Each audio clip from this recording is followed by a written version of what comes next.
반갑습니다.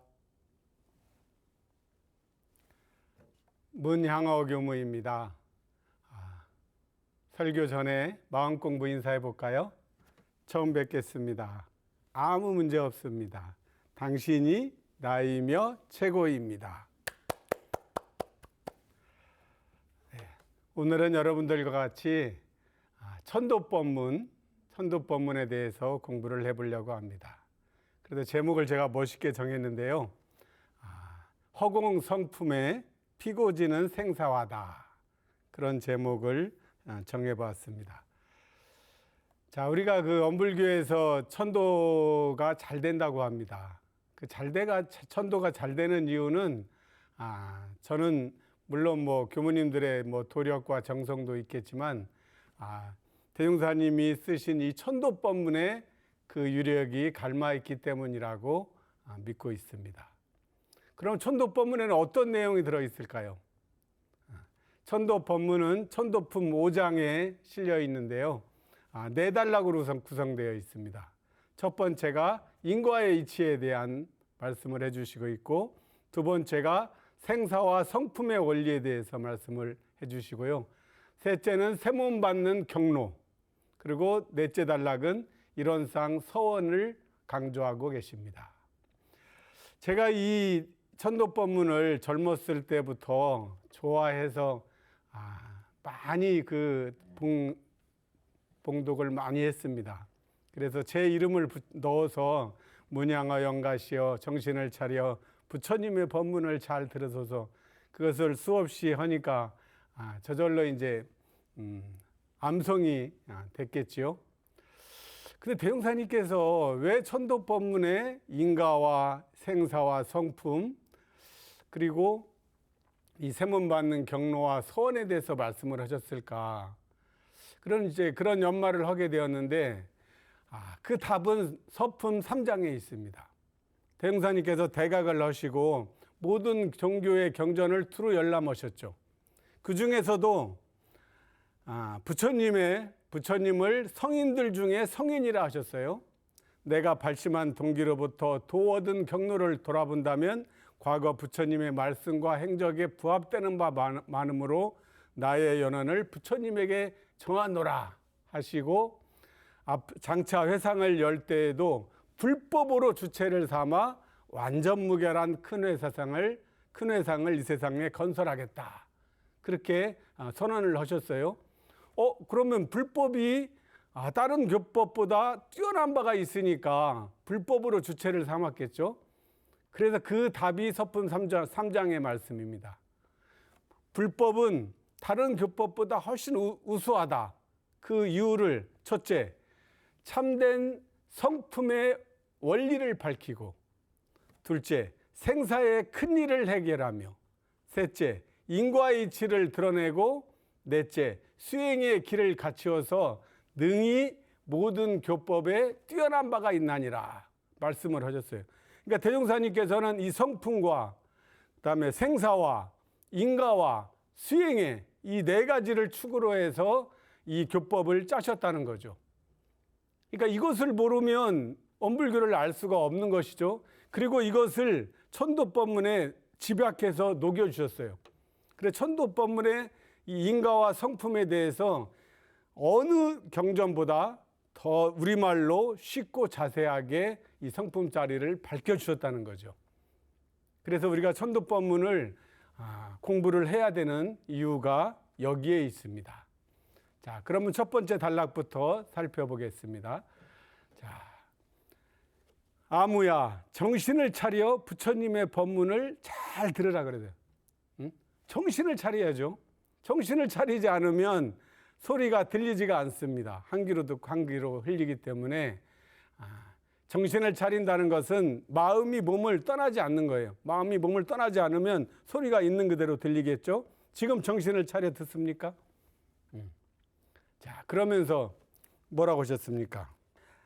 이 세상에서 영가가 지은 바 그것이 지내간 세상에 지은 바 그것이고, 이 세상에 지은 바 그것이 돌아오는 세상에 또다시 받게 될 바 그것이니 이것이 곧 대자연의 천업이라 그랬.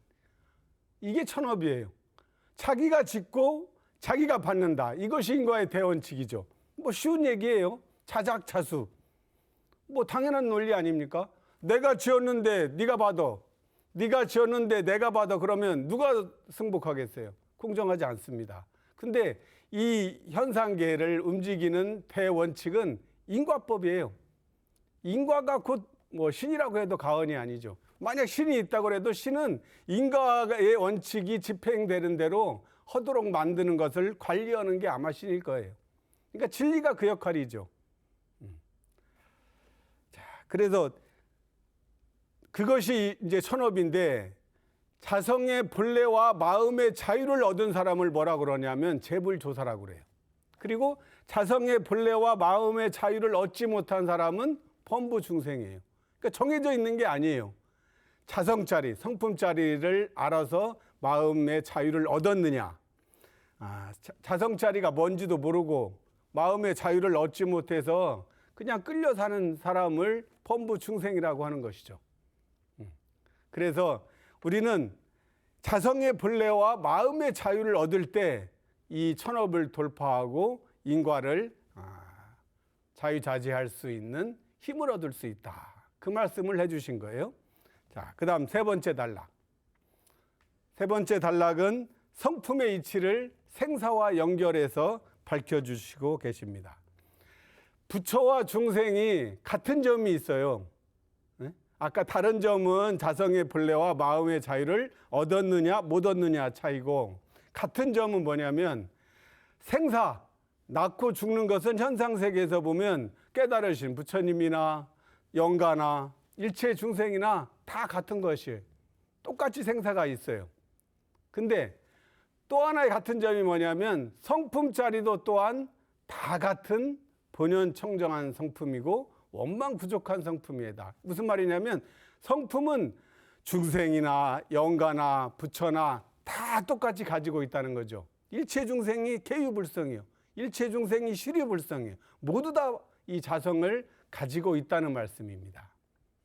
그래서 생사와 성품을 같이 가진 점이 공통점이구나, 이렇게 얘기를 해서 성품과 생사를 연결해서 제가 제목을 이 성품의 밭에 뭐 피고 지는 생사와 이렇게 할 수도 있고, 제가 이제 공부를 해보니까 성품이라는 것이 막연하게 뭐 그냥 성품 관념으로 할 게 아니라 내 눈앞에 보이고 있는 이 우주 대허공이 성품이더라.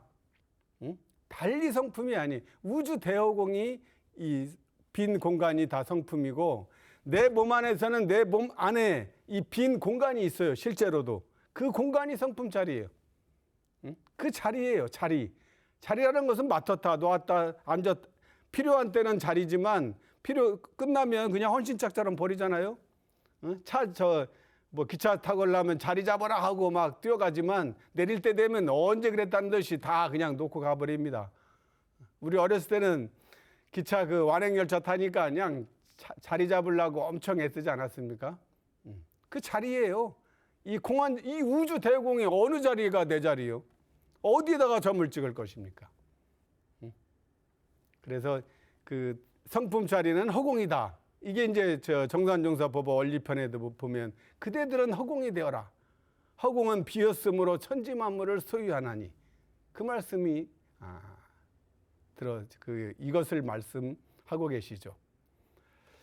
자, 우리가 이제 또 허공에 피고 지는 생사와 이 대허공에 천지 만물이 생겼다, 늙었다, 병들어 죽어요.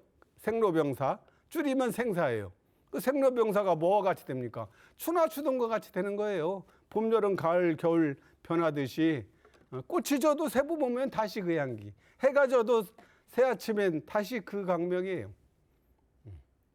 자, 그 다음에 이제 이 성품의 이치를 밝힌 이 천도법문의 두 번째 단락이 핵심이죠.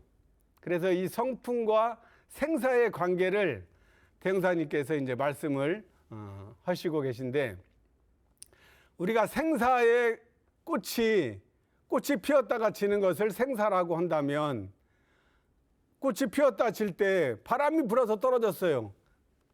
그럴 때 뭐라고 합니까? 꽃이 지기로서니 바람을 탓하랴. 그런 시도 있지 않습니까? 또 바다의 파도가 끊임없이 치고 있어요. 그러면 파도가 친다고 바다를 원망할 거예요? 응?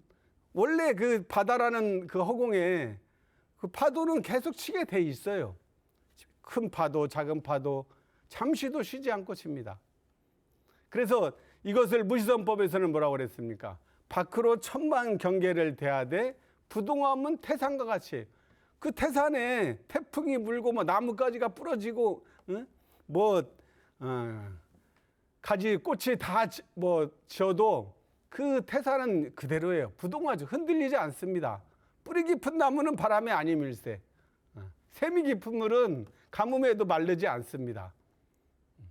마음을 지킬 때는 어떻게 해야 됩니까? 그 청정함은 허공과 같이. 뭐 청정하다 깨끗하다고 하지만 이 허공처럼 깨끗한 게 있습니까?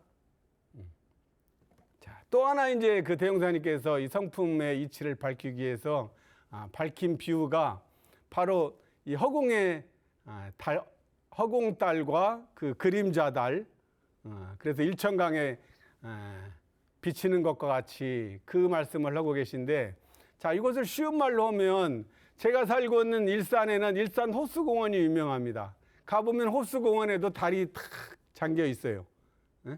그리고 그 옆에 한강에도 달이 있죠.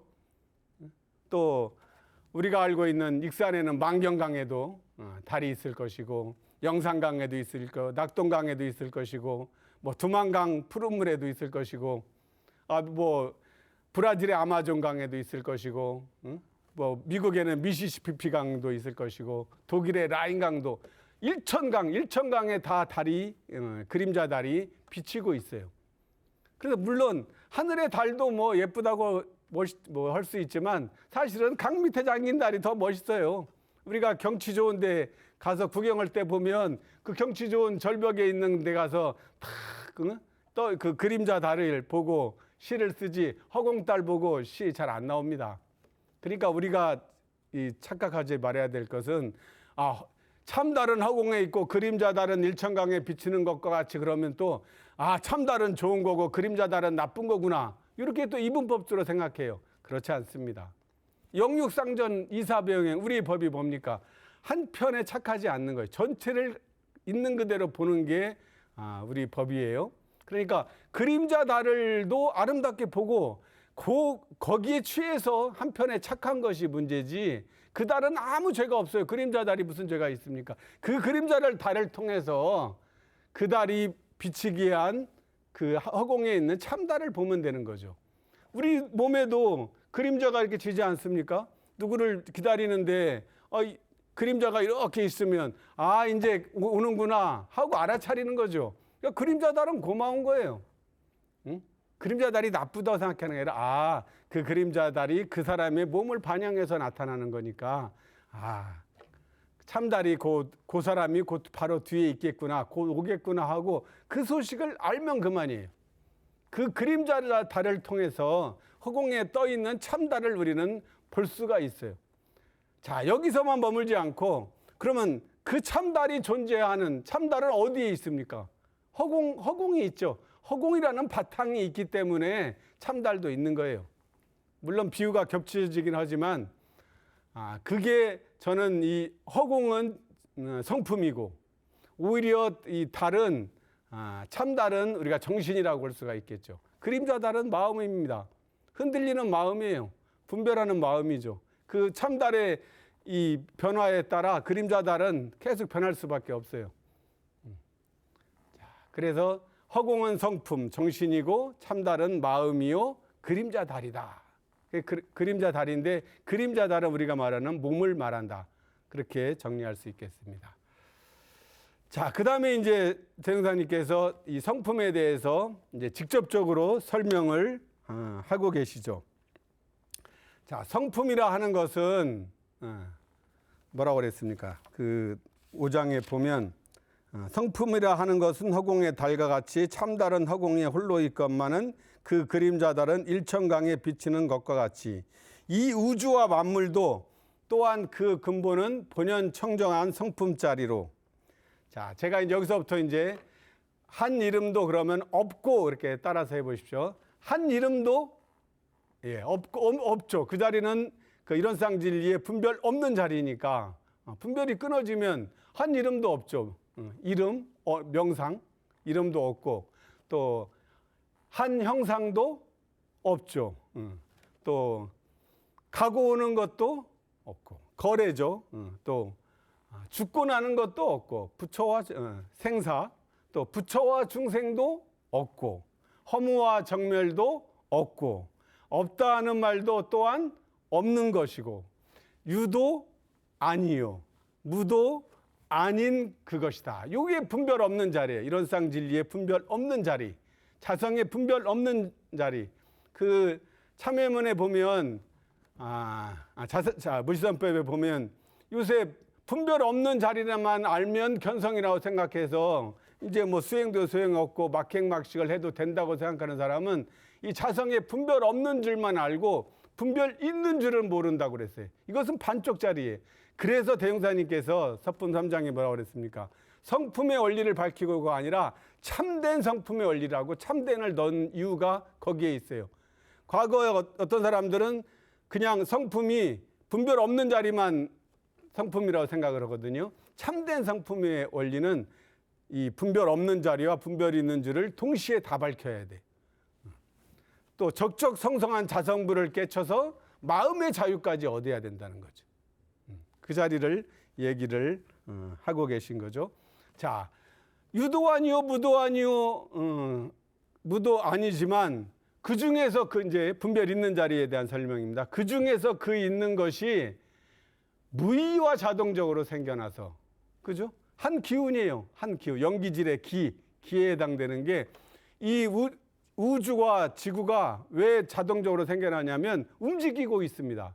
가만히 있으면 이게 그런 기운이 안 생기는데 모든 것들이 가만히 있질 않아요. 움직여요. 지구도 계속 움직이고 태양계도 움직이고 이 안드로메다 이 대성운도 계속 움직이기 때문에 움직임의 의미에 따라서 기가 에너지가 생기는 거죠. 그것을 음양이라고 얘기를 하는 것이고 그 기운에 따라서 생겨나서 우주는 어떻게 변합니까? 그 변화에 따라서 성주계공으로 변화하고 만물은 생로병사를 따라 육도와 사생으로 변화. 이론상 서문에서는 사생의 심신작용을 따르라고 이걸 더 붙여줬어요. 결국은 심신작용을 내가 주체적으로 할 수 이제 하는 것에 따라 달라질 수 있으니까 육도로 변화가 되고 1월은 왕래하여 이 해가 뜨면 달이 지고 달이 뜨면 해가 지고 이것이 하루가 바뀌고 한 달이 바뀌고 계절이 바뀌고 1년이 바뀌고 그것이 모여서 10년, 100년, 1000년, 만년 이 시간이 흘러가는 것이죠. 그죠? 그러니까 영가에 육신 나고 죽는 것도 변화예요. 이 전체 큰 그림에서 보면 변화인 것이지 생사가 아니라는 거다. 이게 이제 성품과 생사를 연결해서 성품의 원리와 생사의 질을 이 두 번째 단락에서 동시에 설명을 해주시고 계십니다. 그러면 인과, 그다음에 성품, 생사 이 세 가지를 다 설명을 해주셨죠. 그래서 수행의 길을 천도법문에 다 밝혀주시지 않았는데 이제 천도법문이라는 특성상 세 번째 단락과 네 번째 단락은 뭐 수행으로 봐도 되겠죠. 그래서 영가가 이제 육신을 버리고 새 육신을 받을 때 새 몸을 받는 경로가 있을 거 아닙니까? 그래서 그것은 뭐예요? 새 육신을 받을 때에는 영가의 평소 즐겨하는 바에 따라서 그 육신을 받는 거예요. 그래서 그 즐겨하는 바가 불보살 세계가 승하냐 탐진치가 승하냐. 불보살 세계가 승하면 어떻게 되겠습니까? 불보살 세계에서 그 육신을 받아 무량한 낙을 얻게 될 것이고 탐진치가 승하고 보면 그곳에서 그 육신을 받아 거기에는 하나가 더 들어있어요. 가로 열고 무량겁을 통하여 놓고 아까 그 불보살 세계에는 무량겁이 없어요. 거기도 타락할 수 있다는 소리인데 고를 받은 것은 반드시 자기가 갚아야 돼. 그러니까 무량겁을 통하여 놓고 무수한 고를 얻을 것이다. 그 얘기를 하셨어요. 자, 마지막 네 번째 단락은 대형사님께서 한 번 더 더욱 더 마음을 견고히 하라고 당부의 말씀을 하시는 거죠. 만일 홀이라도 털끝만치라도 애착 탐착을 여의지 못하고 보면 어떻게 돼요? 자연히 약도에 떨어져 가나니 한 번 이 약도에 떨어져 가고 보면 어느 세월에 또다시 사람의 몸을 받아 성현의 회상을 찾아 대업을 성취하고 무량한 회복을 얻을 수 있겠느냐. 그 대업이 뭡니까? 중생의 우리가 대서원을 세워서 대업은 결국은 성불재중의 대서원이죠. 이게 대업이에요. 가장 큰 업이에요. 뭐 천하통일하는 업도 있겠지만 우리는 성불재중하는 것이 가장 큰 대업이다. 그래서 더욱더 한 번 더 마음을 견고히 하자. 견고는 아니 굳세어서 아직 깨지지 않는 석벽에 예면 철주의 중심이라고 우리가 얘기하는 그 자리인데, 그래서 저는 이것을 일원상 서원이다 그렇게 이름을 붙여봤습니다. 그래서 요 네 가지 법문을 내용을 천도법문을 지금 보통 이제 열반하시면 발인식, 입장식, 입관식 또 7번의 제를 통해서 계속 반복을 하잖아요. 그래서 그 영가를 하여금 충분하게 알아들을 수 있도록 계속 말씀을 하기 때문에 영가가 이 천도법문에 의지한다면 또 성주도 그걸 밝히고 있잖아요. 그러면 천도가 사실 잘 되는 수밖에 없는 이치가 여기에 담겨 있다는 것이죠. 그래서 대종사님께서 대각을 이루시고 대각일성이 뭡니까? 만유가 한 재성이요 만법이 한 근원이로다. 이 가운데 생멸 없는 도와 인과 보응되는 이치가 서로 바탕하여 한 두렷한 기틀을 지었도다 그랬는데, 생멸 없는 도와 인과 보응이 뭡니까? 성품과 생사는 생멸 없는 도자리죠. 없는 자리잖아요. 자성이 분별 없는 자리고, 분별 있는 자리는 인과와 수행이에요. 그러죠? 그러니까 이게 둘이 아니에요. 그러니까 이론상 법어하고도 바로 연결이 되는 것이죠. 그래서 제가 이제 강조드리는 것은 이론상의 진리, 이 천도법문, 이론상 법어, 무시선법, 참회문 다 하나로 깨어지는 이치가 있다는 것을 아시고 하나를 딱 잡아서 진리를 우리 정전을 하나로 꿰는 우리 교도님들 되시기를, 그래서 자성의 본래와 마음의 자유를 얻어서 삶을 재밌고 즐겁게 살 수 있었으면 합니다. 저도 이 천도법문에 이렇게 이제 해석을 하고 나니까 아무 정말 걱정이 없어요. 진짜 처음 뵙는 거예요. 보는 사람도 처음 뵙겠습니다. 아무 문제 없습니다. 그 자리에서 분별 없는 자리에서 분별을 잘 하자는 것이죠. 이것이 우리 공부예요. 대각열애의 마지막 조항이 그 자리 아닙니까? 분별 없는 자리에서 분별 있는 자리, 분별을 잘 하는 것이 우리 공부의 구경의 방향이라고 생각하시고 모두 다 진급하시고 늘 대종사님 법으로 성불재중하는 우리 교도님들 되시기를 축원드리겠습니다. 감사합니다.